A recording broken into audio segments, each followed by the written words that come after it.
Chapter 1. A Departure and a Romantic Adventure. It was the last day of term at Miss Pinkerton's academy. Miss Pinkerton was giving final instructions to her sister, Miss Jemima. "Is everything ready for Miss Sedley?" she asked grandly. "She will take the dictionary with her, of course." Miss Pinkerton's academy was one of the finest schools for young ladies. The academy had been visited by the great Dr. Samuel Johnson.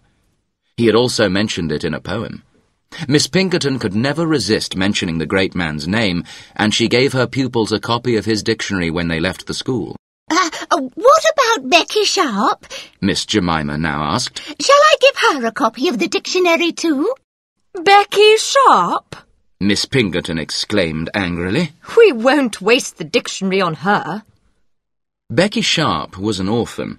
Her mother, a Frenchwoman, had died some years previously. She had taught Becky French. Her father had been the school's art teacher. He was a talented man, but very fond of wild company and drinking. He'd begged Miss Pinkerton to take on Becky as an articled pupil at the school before he died. Becky Sharp was a good-looking, intelligent girl. She was small and slender, and she had sandy hair.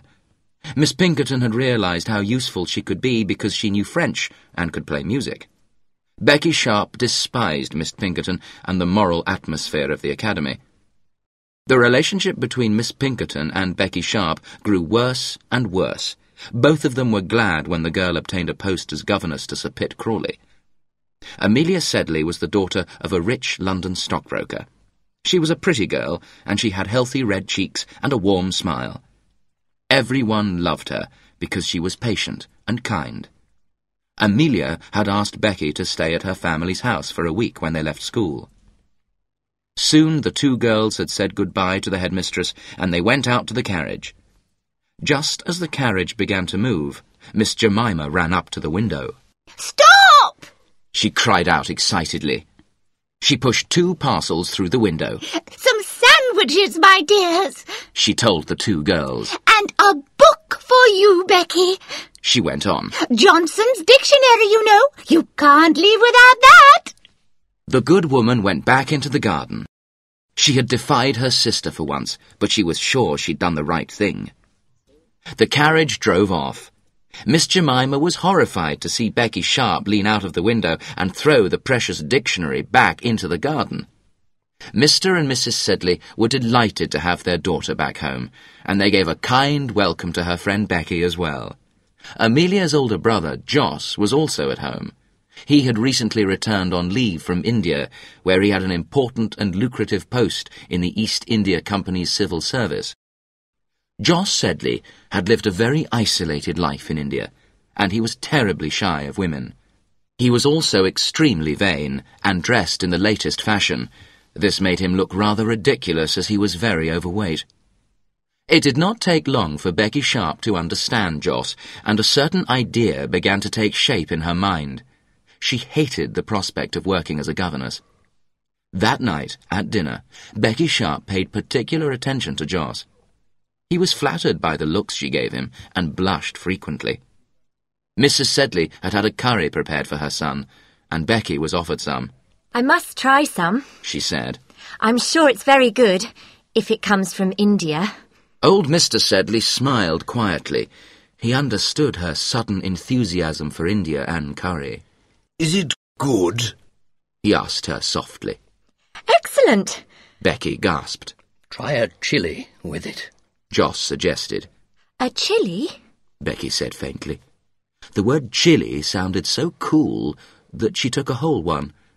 It was hotter than the curry. In a moment she was red in the face. She could hardly breathe. "Water!" she cried. "Water, for heaven's sake!" Mr. Sedley laughed aloud. Even Jos laughed. Becky was furious, but she took the joke in good spirits. Mr. Sedley took his son aside after dinner and gave him a little advice. "That girl's determined to marry you," he said. "Nonsense," Jos replied, but he was very flattered. Jos began to think about Becky more and more. Soon he was convinced that he was in love with her. His behaviour towards her became stranger and stranger as he struggled against his shyness. Becky thought he was in love. Perhaps he might ask her to marry him. The future looked bright for her. There were two other frequent visitors to the Sedley household during Becky Sharp's stay there.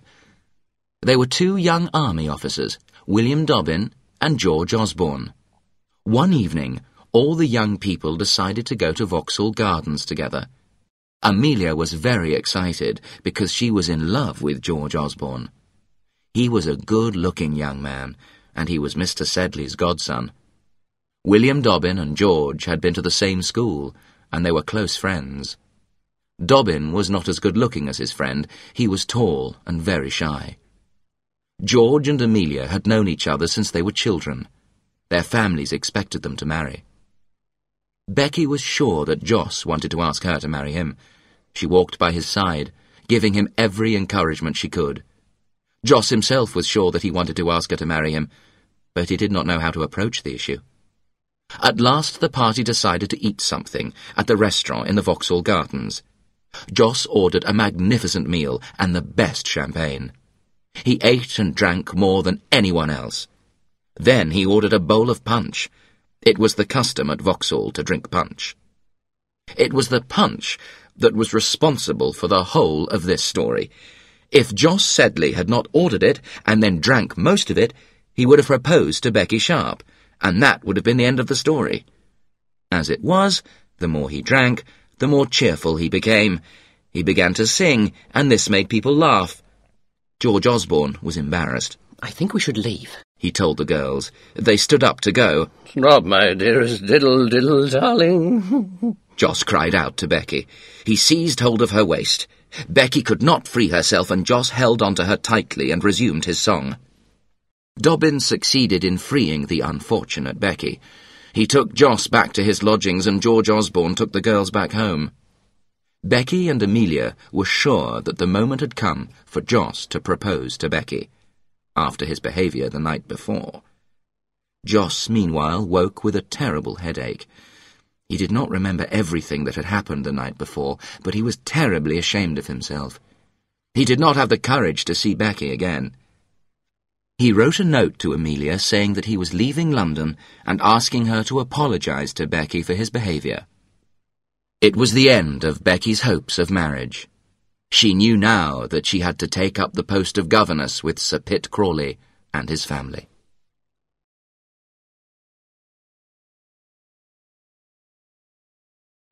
Chapter 2.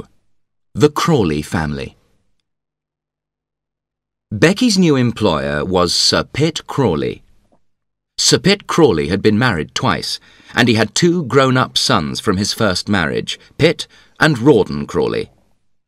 After the death of his first wife, Sir Pitt had married again, this time choosing an ironmonger's daughter. They had two daughters. Sir Pitt had advertised for a governess to help in the education of these two children. Becky Sharp was young enough to have a romantic idea of what a baronet's establishment might be like. She was very shocked, therefore, to discover that Sir Pitt Crawley seemed hardly a gentleman at all. He was an elderly man who dressed badly and drank too much. He was also mean about money and preferred to spend his time eating and drinking with the butler rather than entertaining ladies and gentlemen.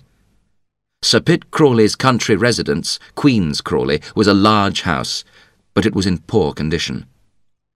Becky soon realised that the most important person in the house after Sir Pitt Crawley himself was the baronet's older son, Pitt. Unlike his father, he was rather a severe man with very strong religious opinions. It was clear that the father and son did not get along well. It was also clear that Sir Pitt's wife, the ironmonger's daughter, wielded no power in the house at all. Lady Crawley had been a lovely young girl before she married Sir Pitt Crawley. She'd given up a decent young man who loved her for the happiness of becoming Lady Crawley. Vanity Fair, indeed. Her beauty faded, and Sir Pitt became bored with her. The poor woman was despised by all. The only person who showed the slightest respect for her was the baronet's older son, Pitt. He behaved with a cold, formal correctness to her at all times. Sir Pitt Crawley's brother, Bute, was the local parson. He and his family lived in the village rectory. The relationship between the two brothers was not particularly good. They had quarrelled about money in the past, and they continued to plot against each other. Their plots centred around Sir Pitt's unmarried half-sister, Miss Crawley.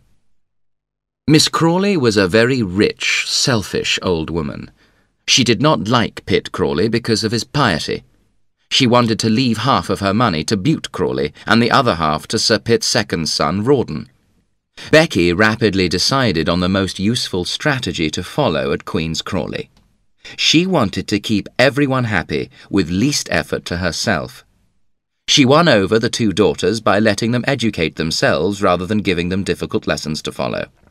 Sir Pitt Crawley was involved in a large number of lawsuits with different people, and Becky soon learned all the details of these. She ordered his papers for him and helped prepare his accounts. She also helped him with the management of the estate and was very useful in every way. With his older son, Pitt, Becky took a different approach. She listened to his religious opinions very seriously and encouraged his political ambitions as well. The wealthy Miss Crawley soon arrived at Queen's Crawley, where everyone made a great fuss of her. Becky wrote to Amelia, describing how Sir Pitt provided the finest food and wines for her, and how the family at the rectory also did their best to entertain the selfish old lady. Sir Pitt's younger son, Rawdon Crawley, also came to stay at Queen's Crawley to be near his aunt. Becky told Amelia that the young army officer was very good-looking and had even asked her to dance with him at a country ball. Miss Crawley knew perfectly well that her relatives were waiting for her to die so that they could inherit her fortune. She was a shallow, pleasure-loving woman, and she only had time for the dashing young army officer, Rawdon Crawley. She regarded Pitt Crawley as a bore and was frightened of his religion and morality. She thought Bute and his wife were dull as well. It was not long before Becky Sharp had become a favourite with the old lady. Becky amused her by imitating the guests who were invited to dine at Queen's Crawley. Miss Crawley insisted that the governess sit beside her and Rawdon at dinner. I don't care about birth and social position, she said to Becky. Look at my brother Pitt, or look at Bute at the parsonage. None of them have got your intelligence, my dear. They're not even the equals of my poor old companion Briggs. No, what I care for is wit and breeding, and you've got both. She even confided in Becky about her hopes for Rawdon. I admired Nelson because he didn't care what people thought. He ran away with a beautiful woman. I hope some great man runs away with you, my dear, she went on. I hope Rawdon runs away with a girl, she added dreamily. A rich one or a poor one? Becky asked. Oh, a rich one, of course, Miss Crawley replied with a smile. Poor Rawdon hasn't got any money except what I give him. Is he terribly clever? Becky asked. Clever? The old lady laughed. Rawdon hasn't got an idea in his head, but I want him to succeed. He's so delightfully wicked. Although Becky told Amelia in her letter that Rawdon had danced with her, she did not tell her friend everything about the young army officer's behaviour towards her. One evening, when Becky was playing the piano, Rawdon stood close to her, bending over the music. He had even written her a note while she was singing after dinner once, and hidden it in her music book. Becky picked up the note and dropped it into the fire. What's that, my dear? Miss Crawley asked sleepily. A false note, Becky replied with a little smile. Rawdon blushed furiously.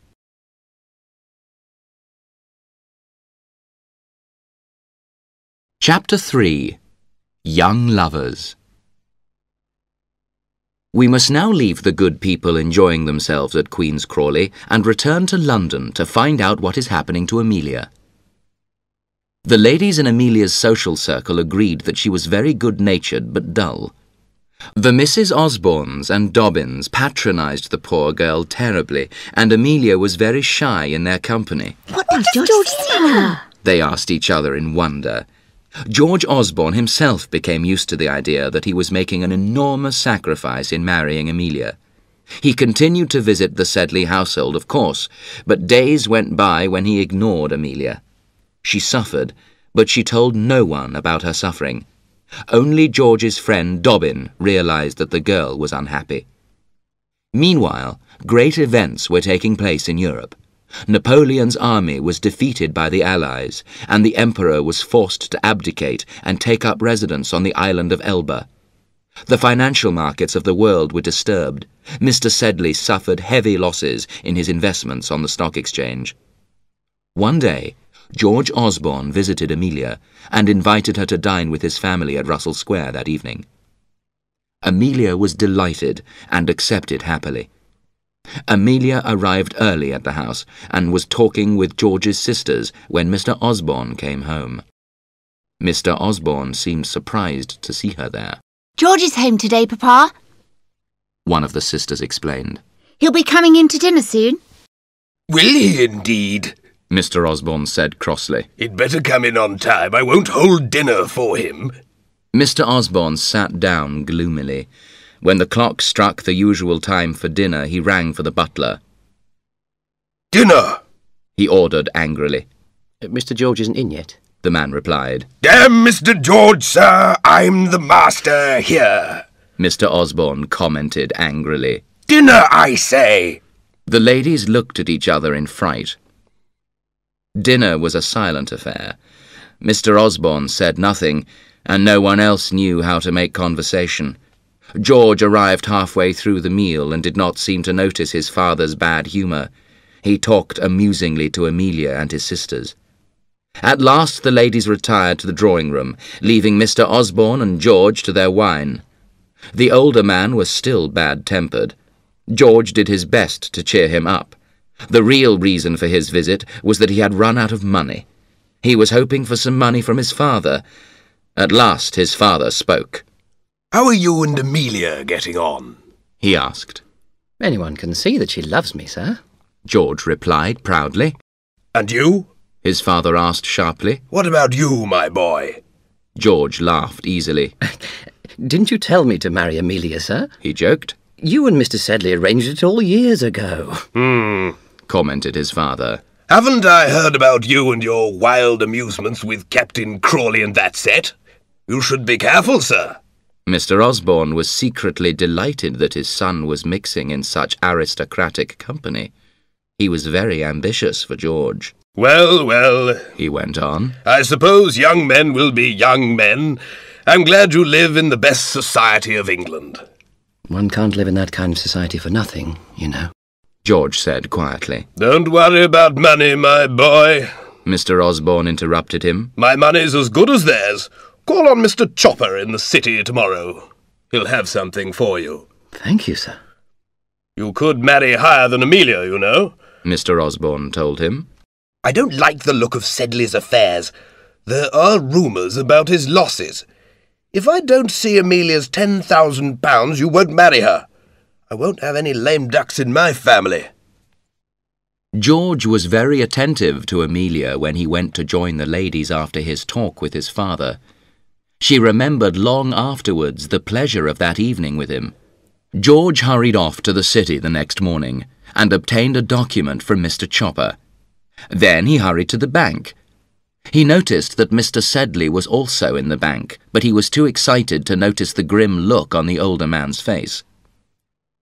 Meanwhile, Miss Crawley had returned to London from her visit to Queen's Crawley, bringing Becky Sharp with her. The old lady had eaten and drunk far too much and was feeling unwell.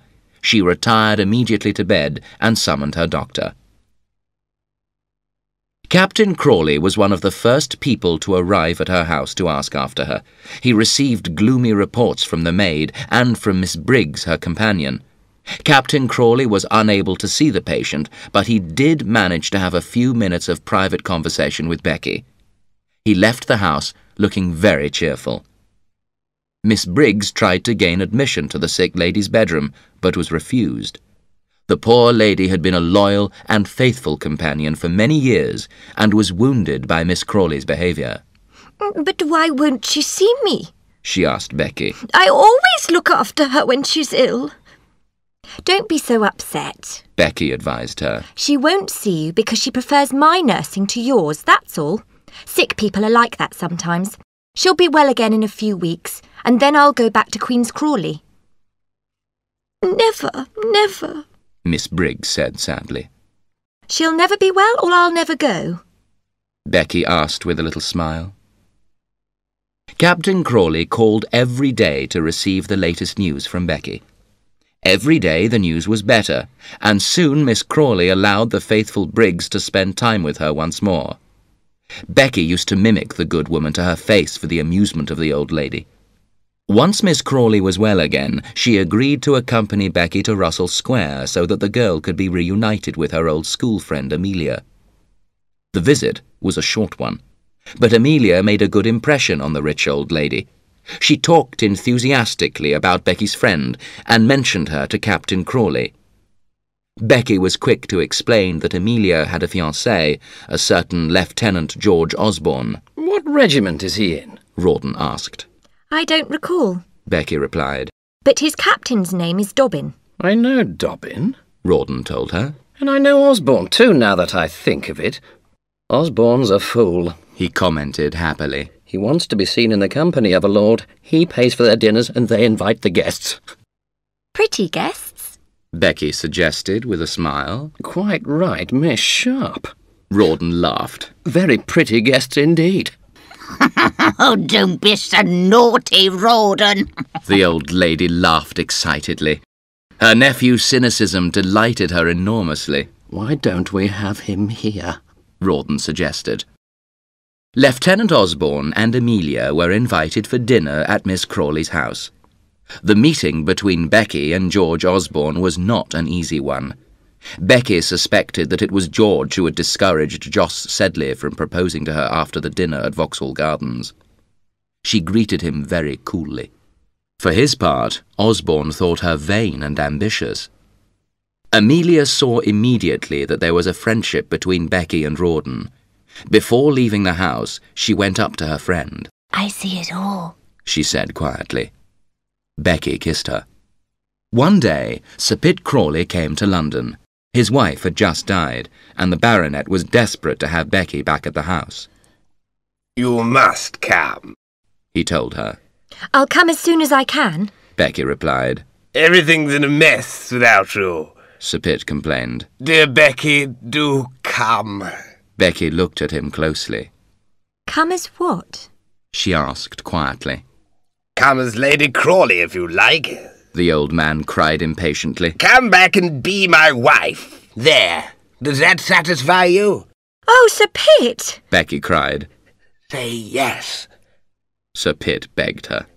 I am an old man, Becky, but I'll make you happy. You see if I don't. The old man got down on his knees before her.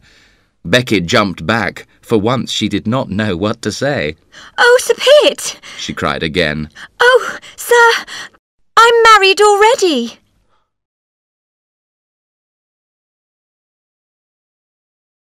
Chapter 4. A Family Bankruptcy. Miss Briggs happened to be passing the room where the interview between Becky and Sir Pitt was taking place. She heard both his offer of marriage and Becky's refusal of it. She did not stay long enough, however, to hear the reason for the refusal, that Becky was already married. Miss Briggs carried the exciting news to Miss Crawley. Miss Crawley was impressed that Becky had refused the baronet and secretly relieved. She talked the matter over with Briggs, and the two women agreed that Becky must be in love with someone else. Find out who it is, Miss Crawley ordered her companion. Becky admitted to Miss Briggs that she was in love with someone else, but she refused to tell Briggs who the man was. She did not tell Miss Crawley either when the old lady interrogated her. You will know soon enough, my dear, she said. That evening, when she was alone in her bedroom, she wrote a letter. Dear friend, half of our secret is known, and I'm sure that the time has come to tell everything. It's risky, I know, but I'm sure we'll win in the end. Miss Crawley is very sympathetic and generous. I think everything will be all right. She addressed the letter to Miss Elizabeth Styles. The reader will not perhaps be surprised that Miss Elizabeth Styles, who wore a military uniform, was none other than Captain Rawdon Crawley. The next morning, Becky's bedroom was empty. She had left a note for Briggs explaining the mystery of her marriage and asking her to break the news to Miss Crawley. It was bad luck for Becky that Mrs. Bute Crawley arrived at the house that morning. Briggs told her the whole story, and they went to Miss Crawley together. The old lady was horrified at the news and had another attack of illness. "I'll never forgive them," she said. "And I'll never give Rawdon another penny of my money." Sir Pitt also came to the house that morning. He wanted to see Becky. "She's got to come back to Queen's Crawley with me," he told Briggs. "I can't manage without her." But don't you know she's married?" Briggs replied in astonishment. "What do I care about that?" the baronet said angrily. "I know she's married." "She left the house this morning, sir," Briggs explained. "Miss Crawley is very upset by the news of her marriage to Captain Rawdon." When Sir Pitt heard that Becky was married to his own son, he broke into a furious rage. Then he left the house very noisily. "But what if she doesn't forgive me?" Rawdon asked his wife that night, as they sat together in their modest little apartment. "Don't worry about that," Becky said sweetly. "I'll make your fortune for you." "You can do anything," he replied tenderly. There is one event in Vanity Fair that attracts both sentiment and satire, and that is the auction of a bankrupt person's household goods. People who attend these auctions remember how things were different in the past, how the person who is penniless now used to offer his guests the finest wines and food. An auction was taking place at the Sedley household. Old Sedley was now a ruined man. Captain Dobbin was at the auction. He was very interested in a little piano that had belonged to Amelia. His agent began to bid for the instrument, as did Becky's agent on her behalf. The bidding was fast, and the price rose high. At last Becky's agent ceased to bid, and the piano became the property of Captain Dobbin. The piano arrived that evening at a modest little house off the Fulham Road, where the Sedleys were now living. "He was a kind man, Mr. Sedley," Becky commented dreamily to Rawdon. She was remembering her stay at the house. "I'm sorry it's all gone wrong for him." "Oh, these stockbrokers," Rawdon said carelessly. "They're used to this sort of thing, you know. I'm sorry for your little friend Amelia, though. I suppose young Osborne will think twice before he marries her now." Rawdon's guess was not far wrong. Amelia had received a letter from George Osborne's father immediately the news of the bankruptcy became public knowledge. Mr. Osborne told her that her father had behaved very badly, and that it was no longer possible for the two families to know each other. She showed the letter to her father, who was very angry. He ordered her to return every letter and present that she had received from George, and to forget about him. Amelia sent back the few presents that George had given her, but she kept his letters. They were her most precious possessions. There was more exciting news from Europe. Napoleon had escaped from Elba and returned to France. Everyone knew that war was coming. One day, Dobbin found his friend George Osborne in his room at the barracks. He looked very upset. "She sent me back all the presents I gave her," George told his friend. "It's all over. Look. Read this." He passed Dobbin a letter from Amelia. Dobbin had visited Mr. Sedley and the family in their new house off the Fulham Road. He knew that Amelia was very ill. "She's dying, George," he said quietly. A few hours later, George Osborne paid a visit to the Sedley household. Mrs. Bute Crawley established herself at Miss Crawley's house in London to nurse the old lady. She made sure that letters from Rawdon Crawley were intercepted. She read Miss Crawley religious stories and encouraged her to consider serious matters. It was her hope that Miss Crawley was planning to write a new will, leaving some of her money to Bute Crawley. Mrs. Bute Crawley was very successful in her arrangements. Perhaps she was too successful. She frightened and depressed Miss Crawley instead of amusing her. Even her doctors thought that the effect of Mrs. Bute Crawley's influence was dangerous. One of them tried to talk to her. You have done a lot for our poor patient, he told her. but she is not as ill as she was. Indeed, she needs fresh air now. If you keep her in the house, she may really die. At last, an expedition to the park was organised. Miss Crawley's carriage was soon spotted by Becky and Rawdon, who were also out driving. Rawdon drove past his aunt and saluted her gravely. His aunt ignored him. "That's it, then," he commented to Becky. "She won't acknowledge me."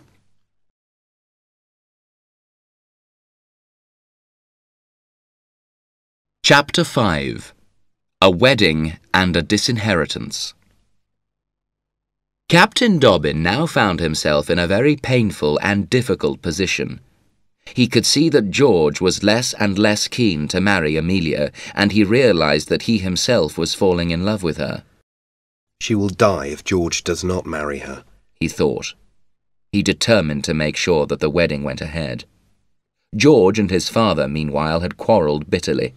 Mr. Osborne wanted his son to marry a rich girl. George, however, who had been influenced by Dobbin's account of Amelia's sufferings, promised to be true to his word. "I'll have no beggars in my family, sir," his father roared. "Marry Amelia and you leave this house forever. You leave it a penniless man, I tell you." "I've done it, Dobbin," George told his friend afterwards. Done what? Dobbin asked. "I've told my father," George informed him. "I'll marry her tomorrow. I love her more and more each day." One morning, a quiet wedding took place in London. Amelia was the bride and George the bridegroom. The best man was the faithful Dobbin. Jos Sedley was also in attendance, as was Mrs. Sedley. Mr. Sedley did not attend the ceremony. George and Amelia went to Brighton for their honeymoon. They were accompanied by Jos Sedley. Here they met up with Captain Crawley and his wife. Jos was now wearing military-style clothing in honour of the coming war, and George and Captain Crawley teased him about it. The two couples spent most of their time together. The gentlemen had their own amusements after dinner. They usually played billiards or cards, and this allowed Captain Crawley to acquire some much-needed ready money. One day, Dobbin came down to Brighton to see his friends. He greeted them in a friendly way, but his face was serious. "What's the news?" George asked eagerly. "What does my father say?" I'll tell you everything later. Dobbin said quietly. The really important thing is... "Come on, tell us," George cried excitedly. The campaign's started. We're going to Belgium, old boy. O'Dowd's in command. We leave next week. It was true that Dobbin had been to see Mr. Osborne to break the news of his son's marriage to Amelia. The interview had not been a success. Mr. Osborne was furious at his son's disobedience and furious with poor Dobbin as well for having encouraged the match. When he returned home that evening, Mr. Osborne sat for many hours in his study. He adored his son, but he was a very proud man, and George's marriage had disappointed him bitterly. Mr. Osborne took down the family Bible, where the names of all his children were inscribed. He eliminated George's name. Then he wrote a letter to the bank, instructing the cashier not to pay further funds to his son. Another visitor who was staying at Brighton was Miss Crawley. Becky made Rawdon write the old lady a note. Then Becky took the note to Briggs and begged her to deliver it.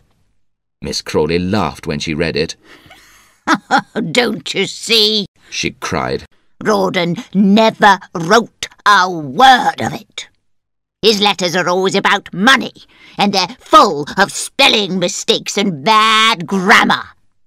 It's that little governess of his who told him what to say.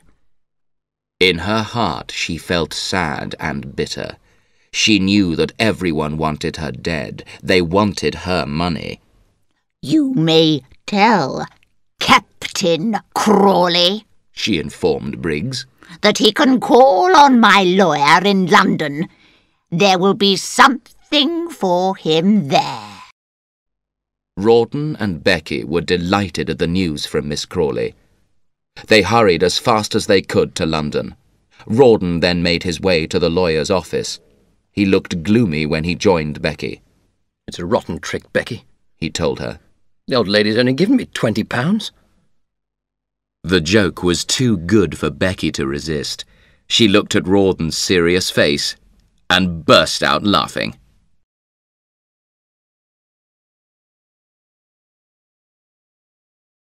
Chapter 6. Preparations for War. The Osbornes and Dobbin now made their way to Chatham, from where the regiment was to embark for Europe. Amelia was presented to Peggy O'Dowd, the commanding officer's wife. Peggy O'Dowd was a friendly Irishwoman, and she made Amelia very welcome. "We're all good friends here. She explained cheerfully. There isn't a happier regiment in the whole army." Joss had agreed to accompany Amelia to Europe, and everyone noticed that his appearance became more and more military every day. At last they arrived in Brussels, where the regiment was quartered. Everyone was delighted with the city, and all the Vanity Fair booths were laid out before them, with their usual attractions. There was gambling for those who liked it, there was a theatre, and above all there was a huge throng of lords, ladies and gentlemen. George was enthusiastic about the social life of Brussels. One evening he danced with one of Lady Bareacres' daughters. He even invited the Bareacres to a grand dinner. They accepted the invitation, but they refused to speak to poor Amelia, whom they considered their social inferior. She passed a very miserable evening in their company. One day Captain Crawley and Becky arrived in the city. They were travelling with General Tufto, and they mixed in the very highest military circles. George was quite proud to know the Crawleys and to be seen around the city with them. Becky was in the very best of humours. She teased poor Joss about their old romance, and she flirted with George. Amelia was uncomfortable in her presence. She felt that Becky's influence on her husband was not a good one. Dobbin was more forthright still. "What a humbug that woman is," he commented to George. A grand ball was planned, and everyone was desperate to have a ticket to the social event of the year.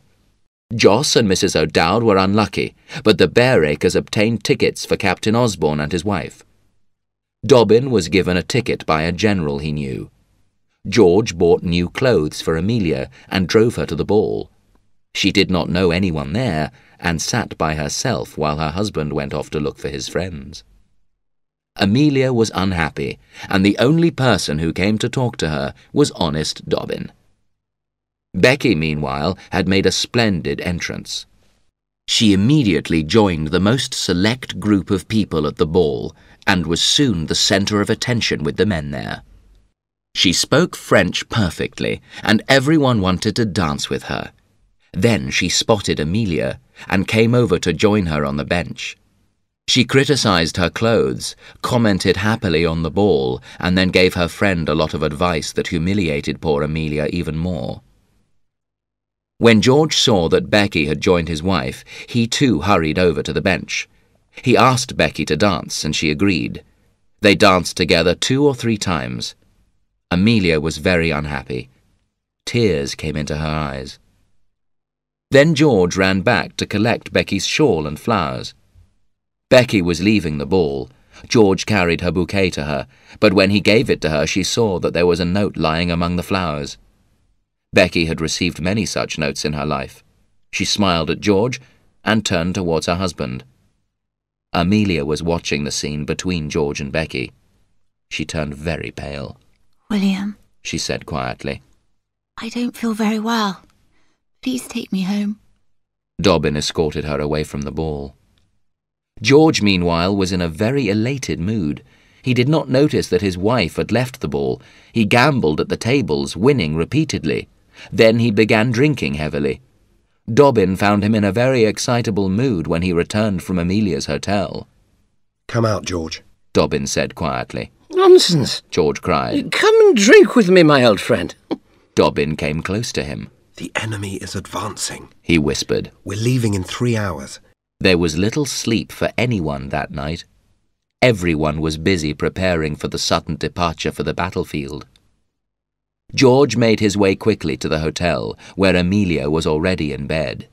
He thought about the short weeks of his marriage and blushed with shame when he thought about the note he had given to Becky Sharp. What will happen to Amelia if I die? He asked himself. He wrote a letter to his father, asking him to look after his wife if he was killed and thanking him for his past kindness. He was very kind to her the next morning before he went away. Amelia was very upset to see him go. The O'Dowds were also making their preparations for the departure. "Call me at 1:30, my dear," the Major said quietly to his wife. "and have my things ready for me." This was his way of indicating that the regiment was marching the next morning. Rawdon spent the last hours with Becky, reckoning up what he could leave behind for Becky if anything happened to him. "Look," he said, "I've been lucky recently at cards. Here's £250 in cash, then there are my horses." Captain Crawley, who cheated his friends at cards and who never paid his debts, had tears in his eyes when he lifted Becky up to kiss her goodbye. Becky had wisely decided not to give in to her emotions. Captain Dobbin called on Joss very early in the morning. Joss was not pleased to be woken up, and he greeted Dobbin without enthusiasm. "What can I do for you?" he inquired coldly. "George and I are marching in an hour," Dobbin explained. "I want you to look after your sister. If something happens to the army, take her back to England. You're the only person she's got." Soon after, they all marched out of the city.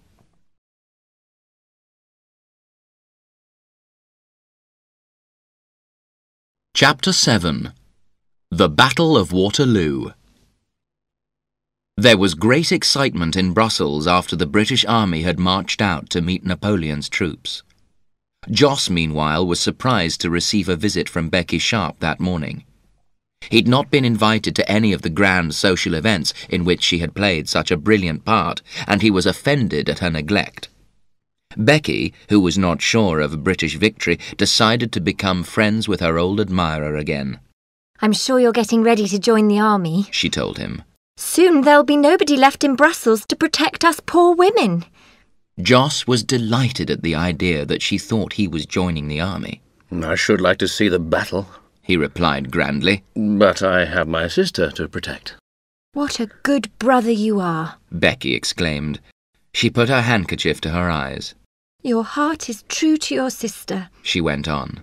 "but I remember a time when it was false to me." Joss blushed furiously. He did not know what to say to her. "I've avoided you here in Brussels," Becky went on. "What else could I do? Do you think my husband could bear to speak to you?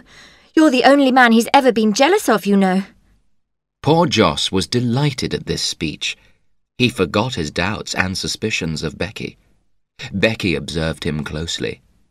"Least he'll give me a place in his carriage if the army is defeated," she thought. Becky then went into Amelia's room to greet her.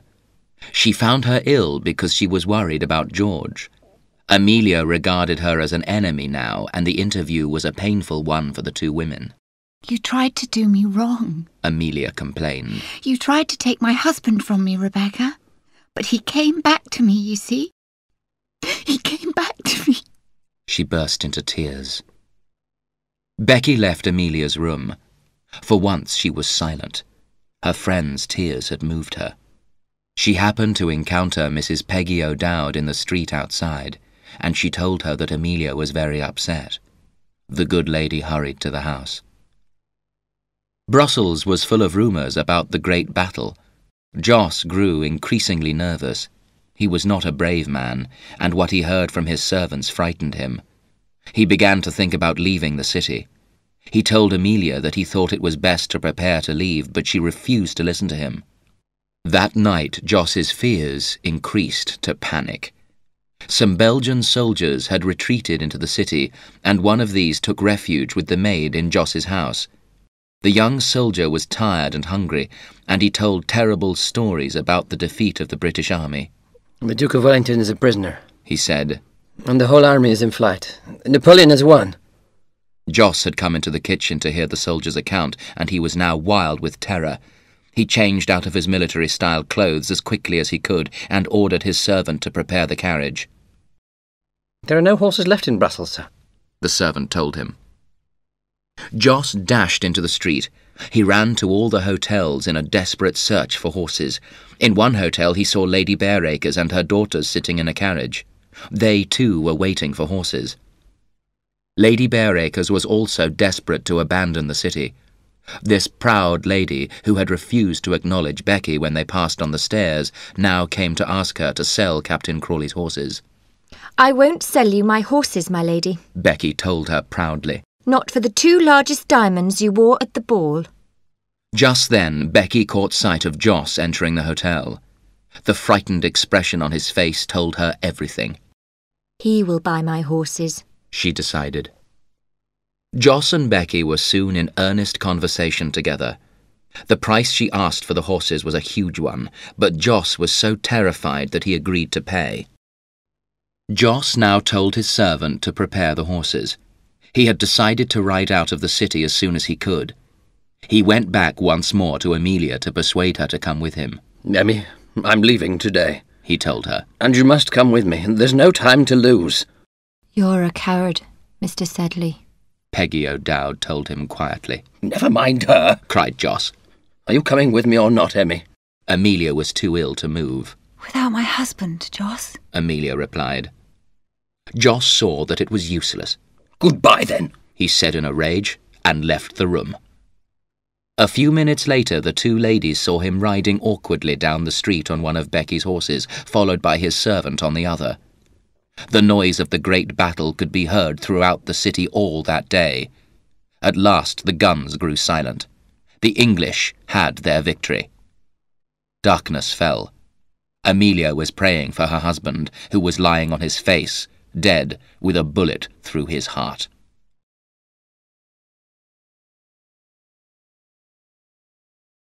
Chapter 8. Miss Crawley.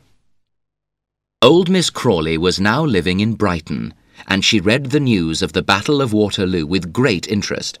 Rawdon had been promoted. He was now a colonel. "What a pity that fine young man behaved as he did," said the kind-hearted Briggs. She wanted Miss Crawley to forgive Rawdon and Becky. "Rawdon's a fool," the old lady replied angrily. "He could have married well if he'd had my money behind him. Oh, but he won't get any of it now." Rawdon and Becky took good care to write regularly to Miss Crawley, and the old lady was amused by their letters, although she knew perfectly well that it was Becky who wrote them and not her nephew. Miss Crawley's attitude to the family at the rectory was not so warm. She'd been frightened by Mrs. Bute Crawley during her illness in London. Worse than that, she'd been bored by the rector's wife. Still, presents of farm produce arrived regularly at Miss Crawley's house in Brighton, with tender notes of affection from the family at the rectory. Rawdon's brother, Pitt, was also attentive to his aunt. He came frequently to Brighton to visit his fiancée, Lady Jane Sheepshanks, who lived in the town with her sisters and mother, the formidable and religious-minded Countess Southdown. Pitt hinted to Lady Southdown that it might be beneficial for her family to make a friendship with his aunt. He told her that Miss Crawley was now all alone in the world. "I'll certainly visit the poor lady," the Countess responded enthusiastically. "I'll leave her some religious literature as well." "No, my dear lady," said the artful Pitt. "she has been seriously ill, and she has not been accustomed to think of spiritual matters. We must proceed slowly. Besides," he added quietly, "we don't want to frighten the poor lady. She has 70,000 pounds. Think of that." Countess Southdown nodded her head in agreement. The next day the Southdown carriage pulled up outside Miss Crawley's house. The visit was a great success, and Miss Crawley took particularly to Pitt's fiancée, Lady Jane. Pitt was in high spirits and spent his time daydreaming about the old lady's 70,000 pounds. News of the friendship between Pitt Crawley and his aunt soon reached the rectory, and Mrs. Bute Crawley decided to make one further effort to win the old lady's fortune for her family. She sent her son James to visit Miss Crawley. James was a student. He was a simple young fellow, more interested in sport and beer than in his studies. He was no match for Pitt Crawley. The older man encouraged him to drink too much wine and led him on to entertain the ladies with some exciting sporting stories. James swayed drunkenly up the stairs to his bedroom. When he arrived there, he opened the window and lit his pipe. He stared happily out at the sea, smoking contentedly. He had forgotten, however, to close the bedroom door behind him, and the smell of pipe tobacco spread through the house. The following morning, he received a note from Briggs. Dear Sir, Miss Crawley has spent a sleepless night because of the smell of pipe tobacco throughout the house. She is too unwell to see you before you leave the house. And so ended the rectory family's hopes of receiving Miss Crawley's fortune. Rawdon and Becky, meanwhile, were enjoying themselves in Paris, where they had enough money to live in luxury thanks to the huge price Joss had paid for the horses. Becky gave birth to a son during their stay in Paris. Miss Crawley was furious at the news and immediately ordered Pitt and Lady Jane to marry. She promised to leave them the bulk of her fortune after her death. The newlyweds settled into Miss Crawley's Brighton home, and they were all ruled over by Lady Southdown from her neighbouring house. Lady Southdown was so terrifying that Miss Crawley lost all her cheerfulness. She even began to treat Briggs kindly as she moved slowly towards death. The old lady died, clinging in fear to Lady Jane.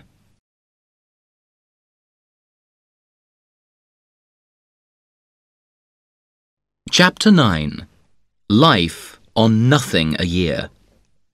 News was continually arriving in England of the terrible casualties of the Battle of Waterloo. The Osborne family learned of George's death. Old Mr. Osborne was grief-stricken, but he carried on his business as usual. He never mentioned George's name to anyone. One day, Dobbin's father, Sir William Dobbin, called at Mr. Osborne's house. "My son has sent me a letter for you," he explained. Mr. Osborne looked at the letter, and his heart began to beat quickly. The writing was his son's. It was the letter George had written before leaving Amelia in Brussels. Mr. Osborne suffered greatly in this period. He travelled to Belgium to visit the site of the historic battlefield, and he saw George's burial place. One evening, as he was coming back into Brussels, Mr. Osborne saw a carriage driving towards him. An officer was riding by the side of it. Mr. Osborne was surprised to see that one of the occupants of the carriage was his son's widow, Amelia, and that the officer on horseback was his son's friend, Dobbin. Amelia was pale and withdrawn, and did not notice her father-in-law. He, however, gazed at her in fury and hatred. A few minutes later, Dobbin rode up to Mr. Osborne's carriage. He held out his hand, but Mr. Osborne refused to take it. I have a message for you. I am the executor of George's will, and am therefore responsible for his widow's welfare. Are you aware how little money he left her? Dobbin explained that Amelia was expecting a child. He tried to persuade Mr. Osborne that the time for hatred and bitterness was gone, and that Amelia needed his support. I have promised to have nothing to do with that woman, sir, Mr. Osborne commented angrily. I shall not change my mind. Months now passed, and Amelia gave birth to a son. The loyal Major Dobbin was constantly in attendance upon her, and brought her back to her parents' house in England. He became the baby's godfather. The poor girl was so depressed by the death of George that she did not seem to notice the Major's kindness to her. Dobbin, however, never dared to mention his love to her. He knew that Amelia was loyal to her husband's memory. One day, the Major came to Amelia's house, looking particularly serious. I'm going away, he told her. I shall be gone a long time. You'll write to me, won't you, my dear? I'll write to you about little Georgie. Amelia replied with a smile. How kind you've been to us, dear William. 3 or 4 years after their triumphant stay in Paris, Rawdon Crawley and Becky were living in a fine little house in Curzon Street, Mayfair. They entertained their friends splendidly, yet there were few of their friends who did not sometimes wonder how Colonel Crawley managed to live so well. He did not seem to have any income at all. There are many people in Vanity Fair who succeed very well on nothing a year. The Colonel, for example, was an excellent card player and excelled at billiards and other games of chance. He spent many evenings playing against his friends, and his winnings provided him and Becky with the small amounts of cash they required. For the rest, the couple lived on credit, as many others in Vanity Fair are obliged to do. The house in Curzon Street belonged to Mr. Raggles, who had previously been Miss Crawley's butler. After leaving Miss Crawley's service, Mr. Raggles and his wife had bought a shop selling foodstuffs.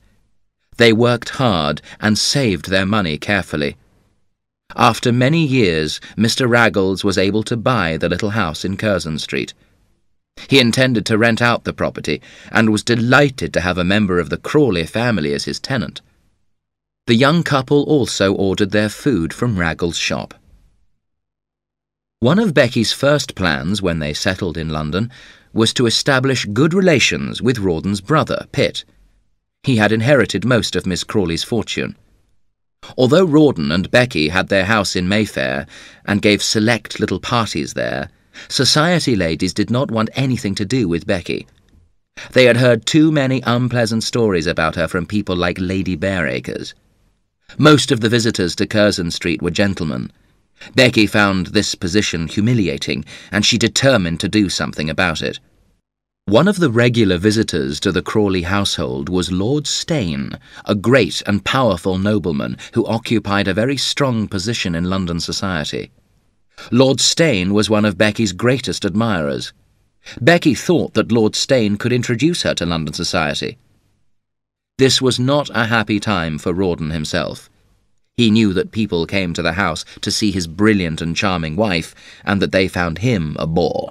He preferred to spend his time with his little son, Rawdon. He went for long walks with the boy, and he took him to see his old friends at the barracks.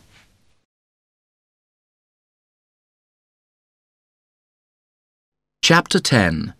Misleading Letters. Jos Sedley returned to India after his adventures in Brussels. He sent a small amount of money to his parents to maintain their modest little house in Fulham. The Sedley household lived in a very small way. Old Mr. Sedley tried various little business schemes in an effort to recover his fortune, but all of them came to nothing. Amelia herself had no thoughts for anything except her son. The family received few visitors now that Dobbin was abroad again, although the local curate at the church where they worshipped called quite often. People said the reason for his calls was Amelia, but she took little notice of the young man. The years went by, and George grew into a healthy young boy. He was full of energy, and everyone said he looked just like his father. Old Sir Pitt Crawley died, to the relief of all his family. He had become increasingly eccentric in his final years, and his behaviour had been a scandal throughout the county. His son Pitt inherited the property and the title, and as he'd already inherited Miss Crawley's fortune, he was now a man of substance and importance. His thoughts turned to a career in politics. Rawdon and Becky were, of course, invited to attend the old man's funeral at Queen's Crawley. Becky received the invitation with delight. "Why are you so happy about it?" Rawdon asked in astonishment. "There's no money coming to me from my father's death. You don't really want to go, do you?" Of course we're going, Becky cried. Lady Jane shall present me at court next year, and Pitt will give you a seat in Parliament. "What about little Rawdy? Is he coming with us?" Rawdon asked tenderly. He did not like being parted from his son for more than a few days. No, said Becky. He can stay here with Briggs. She'll look after him. The faithful Briggs had come to work for the young couple after Miss Crawley's death. The visit was a great success for Becky. She behaved herself with modesty and tact in front of the new Sir Pitt Crawley, and flattered his political ambitions. She talked sentimentally about her son in front of the kind-hearted Lady Jane, and won that lady's friendship. With Lady Jane's mother, the Countess of Southdown, she talked religion. Amelia, meanwhile, wrote regularly to Major Dobbin, who was with the army in India. She gave him all the news about Georgie. She also visited his sisters sometimes. One day the sisters told her some important news. William's getting married! She wrote to congratulate him and to wish him happiness for the future. Georgie went to see Dobbin's sisters by himself sometimes, and he came back from one such visit wearing a beautiful gold watch. He said that a lady had given it to him. Amelia guessed that the lady was a member of the Osborne family. In fact, it was George Osborne's sister, who had also been visiting the Dobbin sisters. When Miss Osborne arrived home that afternoon, she told old Mr. Osborne that she had seen Georgie. He looks just like his father, she said tearfully. The old man did not reply, but he went very red in the face and began to shake with emotion. He still hated the Sedleys, but he wanted to see his grandson. Slowly a plan began to form in his mind. Dobbin was astonished to receive Amelia's letter congratulating him on his coming marriage. It was true that Peggy O'Dowd had been trying to persuade him to marry a relative of hers, but Dobbin was in love with Amelia. He was not interested in any other girls. When he read Amelia's letter, he realized that she did not understand what he felt for her. Don't you realise that it's you I love? He thought. Don't you remember how I looked after you when George was killed? How I brought you safely back to England? A little while later, Dobbin received another letter from England. His sisters told him about Amelia. She's going to marry the curate at our local church, they wrote. And George is going to live with his grandfather. Both pieces of news disturbed Dobbin very much. Amelia will not marry again, he thought. And I'm sure she'll never give up Georgie to Mr. Osborne. He suspected that she was in trouble, and once again he was determined to help her. He immediately asked for urgent leave to go to England.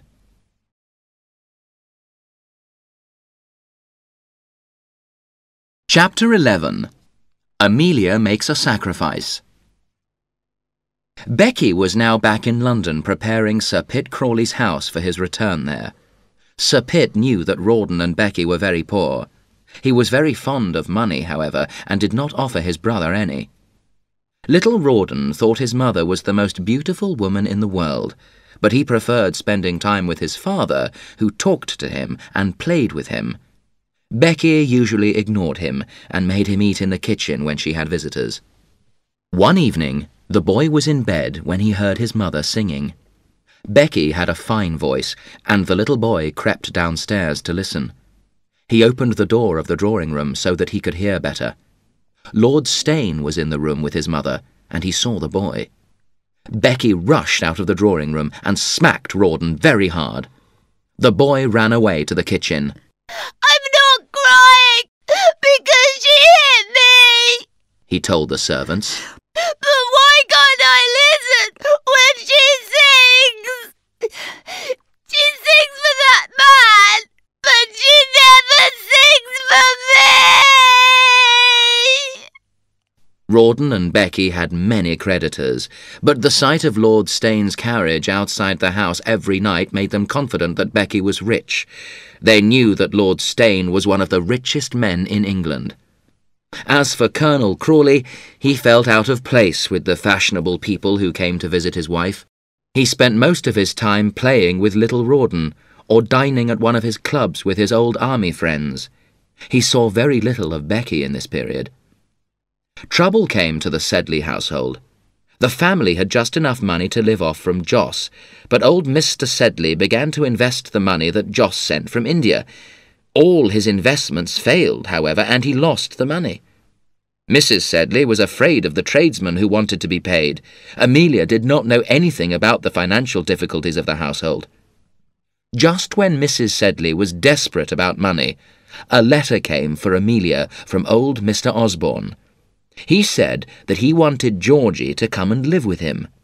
He wanted to give the boy a splendid education, and Mr. Osborne promised to leave him all his money when he died.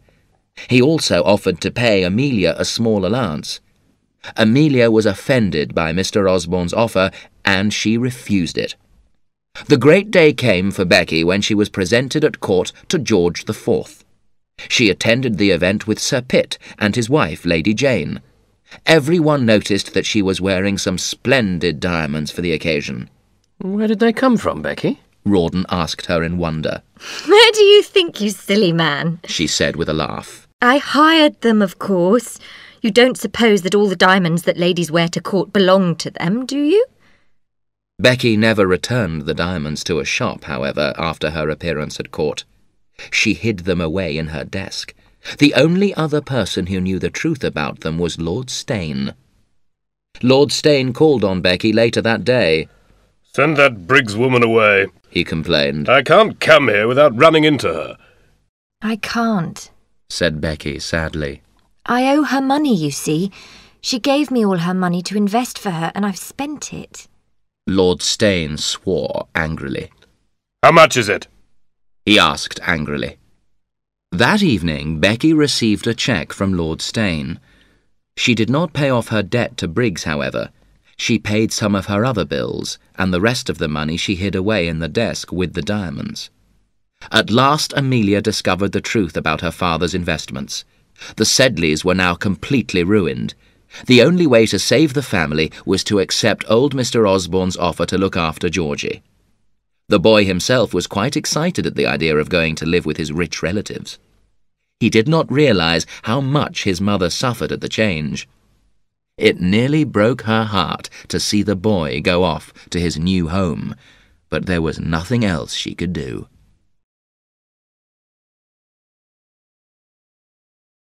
Chapter 12. Imprisonment and Violence.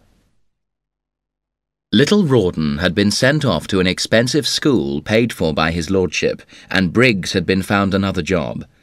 Lord Steyne often passed the evening with Becky and Rawdon at their house. One night, Becky and Rawdon went to a party at Lord Steyne's house. Rawdon stayed behind after his wife left to smoke a cigar with Lord Steyne's assistant, Wenham. The two men strolled through the streets together. Suddenly, they were joined by 3 other men, one of whom touched Rawdon on the shoulder. He knew immediately what it was. These men had come to arrest him for debt. "Lend me 100, Wenham," Rawdon asked. "I haven't got any money," Wenham replied. The men took Rawdon off to prison. He was not worried, as he was sure that Becky had money to save him. He wrote her a note explaining what had happened. Then he lay down to sleep. He waited all the next day for some message from Becky. At last, a letter arrived in the evening. Becky said she was ill in bed, but that Lord Steyne had some money to send him. Rawdon blushed as he read his wife's letter. He remembered that he had been walking with Lord Steyne's assistant when the men arrested him. Had there been a plot to get him out of the way? He wrote to Sir Pitt Crawley now, and in an hour Lady Jane arrived with the money that he needed. Rawdon was ashamed. He realized that Lady Jane was kind, and he wanted to change his life. Rawdon hurried home. He was surprised to see that the drawing-room was lit up, when Becky had told him she was ill. He entered the house quietly and approached the drawing-room door. He could hear Becky singing. When he opened the door, he saw that there were only 2 people in the room, Becky and Lord Steyne. He saw that Becky was wearing the splendid diamonds that were supposed to have been hired and returned. Becky looked up in horror as she saw her husband. I'm innocent, Rawdon, she cried. You must believe me, I'm innocent. Lord Steyne, meanwhile, thought that Rawdon and Becky had planned to trap him. He was furious. "Innocent, you?" he shouted at Becky. "I've given you thousands of pounds that you and this man have spent together. Don't try to fool me." Rawdon hit Lord Steyne, who fell to the floor. Then he made Becky remove all of her jewellery, and he hurled it at the frightened nobleman. One of the pieces struck Lord Steyne on the forehead. It left a scar that he carried for the rest of his life. Now Rawdon made Becky open her desk. He saw that there was a lot of money inside, including the cheque from Lord Steyne. "I'll send this back to him in the morning," he told her grimly. "You might have got me out of prison," he told her sadly. "I always shared with you." Then Rawdon left the house. Becky understood that he was gone forever. All her plans had come to nothing. Rawdon was determined to fight a duel with Lord Steyne. First, he went to see Sir Pitt to ask him to look after his son if anything happened to him. Then he went to his club to ask one of his officer friends to arrange the duel. Later that day, Becky came to see Sir Pitt Crawley. Sir Pitt had seen something in that morning's newspaper that he wanted to discuss with her. There was an article saying that Colonel Rawdon Crawley was expected to be appointed Governor of Coventry Island. It's true, Becky told him. Lord Steyne organised it for him. Don't you see, Pitt? Everything I did was for Rawdon. I'm innocent. Lady Jane was not happy to see Becky. She asked her to leave the house. Rawdon's army friend had also seen the newspaper article, and he showed it to Rawdon. Wenham walked into the club. "You're making a terrible mistake, Crawley," Wenham said. "It was only by chance that your wife and Lord Steyne were alone in the house that evening.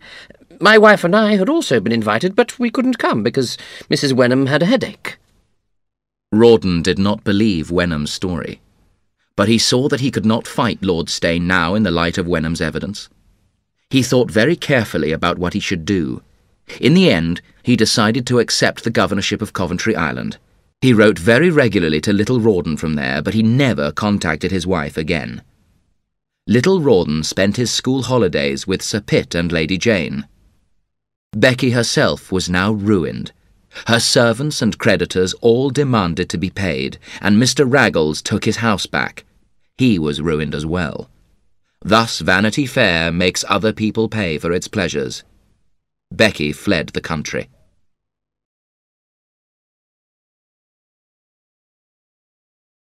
Chapter 13. Final Destinies. Major Dobbin came as quickly as he could back to England. He met Joss on the journey, and they travelled together. Joss told Dobbin that Amelia had not mentioned any plan to marry, and this news cheered the Major up considerably. Dobbin hurried to Amelia's house as soon as he arrived in England. There he learned that Mrs. Sedley had died, and that Georgie was now living with Mr. Osborne. Georgie was happy in the old man's house. He did not think often about his mother. He did not understand her pain. Mr. Sedley died soon after Dobbin's arrival in the country, and Dobbin was now George's guardian. He had to pay a visit to Mr. Osborne to discuss the boy's future. Old Mr. Osborne had looked through his son's papers, and he now realised that Dobbin had been sending Amelia money for years. He asked Dobbin to explain what had happened. "Well, sir," Dobbin told him, "the marriage was very much my doing. I thought George had gone too far to let Amelia down, and so, when she was left without money, I did what I could to help her." Mr. Osborne turned very red in the face. "You did me a great injury," he said. "but you're an honest man, sir. Let me shake your hand." Dobbin did everything he could to make peace between the Sedley and the Osborne families. "It's true that Amelia took your son away from you," he said once to Mr. Osborne. "but you have also taken her son away from her." Finally, Mr. Osborne's hatred for the Sedleys began to fade away. He made a new will, leaving some money to Amelia as well as Georgie. He never met Amelia again, however, because he died suddenly after a heart attack. Dobbin, meanwhile, had told Amelia that he loved her, but all she offered him was her friendship and gratitude. Joss, Amelia, Dobbin, and Georgie now went on a tour of Europe together. They stopped at a large town in Germany, and Joss went off to play roulette. He was very surprised to be greeted by the woman sitting next to him. "Mrs. Crawley," he gasped in astonishment. Call me Becky. She replied softly. You always used to. Becky now used all her charm on the gullible Joss. She told him that she was very poor now, and that she had enemies who made her life miserable. Joss told Dobbin that he had met Becky. "Her again," Dobbin exclaimed. "She causes trouble everywhere." Amelia did not want to see Becky at first, but at last Joss persuaded her. He told her that Becky was very unhappy. The meeting went well, and Joss and Amelia invited Becky to come and stay in their hotel. For once, Dobbin was angry with Amelia. "Don't let her come," he advised her. "She wasn't always your friend, Amelia." Amelia was suddenly very angry with Dobbin. She remembered how unhappy she had been when her husband had abandoned her at the ball to dance with Becky. "That was very cruel of you," she cried. The next day, Dobbin apologised for his remark. He said that he had heard bad things about Becky. Amelia did not forgive him. "I've loved you for many years," he told her bitterly. "Now I see that you are not worth the devotion I've spent on you. You can cherish memories, but you cannot love as I do. It's not your fault, but I've decided. I'm going away. I shan't ever come back. Becky overheard the argument between Amelia and Dobbin. She's a fool, she thought. That man loves her. Dobbin left the town and returned to England. The days went by, and Joss and Becky spent more time together. Amelia and Georgie missed Dobbin terribly. Amelia wrote to him, but she did not tell anyone that she had done so. You must go away from here, Becky told Amelia. You must go away and marry again. You must accept your faithful friend. I shall never marry again. Amelia told her. I have tried, but I can't forget George. He was the only man in my life. Becky gave her friend an old letter. Amelia was astonished to recognize George's handwriting. It was the letter he had put among Becky's flowers the night of the dance in Brussels. He had asked Becky to run away with him. At first, Amelia cried when she thought about her faithless husband. Then she began to remember Dobbin and his constant love for her. She realized that she was free to love Dobbin now. Soon Amelia and Dobbin were happily married in England. At last Dobbin had married his true love. They went to live near Sir Pitt and Lady Jane. The two families became great friends. Joss remained in Europe with Becky. There were rumours that Joss was ill and that he had taken out a huge insurance policy on his life. Amelia was worried about her brother and asked Dobbin to find out what was happening. Dobbin discovered that Joss and Becky were in Brussels. He managed to see Joss without Becky knowing about his visit. Joss looked unwell, and he seemed frightened. Don't let Becky know you've been here, he begged Dobbin. I'm afraid of her. Come away with me now, Dobbin suggested. But it was no good. Joss could not bring himself to leave Becky. 3 months later, Joss was dead. The circumstances were suspicious, and at first the insurance company refused to pay the sum due on his life policy. The company had no evidence that Joss's death was due to unnatural causes, however. In the end, they paid the money. Becky, who now called herself Lady Crawley, settled in England once more. Her husband Rawdon died of yellow fever on Coventry Island 6 weeks before the death of his older brother, Sir Pitt Crawley. The whole Crawley estate thus came to Becky's son, who became Sir Rawdon Crawley. He always refused to see his mother, but he made her a generous allowance. Amelia and Dobbin saw Becky once again when they were in London with their children. Becky smiled as Dobbin and Amelia grabbed their children